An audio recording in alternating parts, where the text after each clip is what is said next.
Sa ating palaro, kung ako'y tatanungin mo, bagamat hindi naman ako kaedaran, ibig sabihin, hindi naman ako matandang-matanda, no?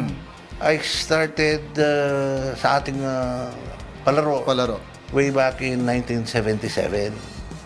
Ako'y nasa high school pa lamang at yung typical na yung mga sa tabi-tabi ng backyard, pag may nakikita kang mga manok dyan, tinatapunan mo ng mga hawak mong manok.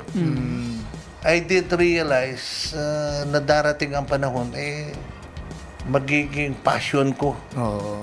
Kasi kung hindi mo passion to, hindi ka naman tatagal. At lalo na, kung lagi ka natatalo, hindi naman pwedeng lagi ka natatalo. Laban ka ng laban, unless sobrang dami ng pera mo. Ngayon, kami naman sa aming partnership na tatlo, si Brian Mendoza, just recently na lang sumama sa aming grupo. Actually, last year lang. No? Sabi niya sa akin, pwede ba akong sumama sa inyo? Nung sumasama-sama siya sa amin, sabi ko, gusto mo isahalin na natin ang pangalan mo doon? Bakit hindi? Sabi naman niya. Kaya tuwa-tuwa siya. Tsaka, yan ang pinaka-boss namin. Oo, big boss namin yan. Nakikita mong ganyan yan. Yan ang big boss. Nako. Low-key lang talaga yung ating boss Brian. Yan.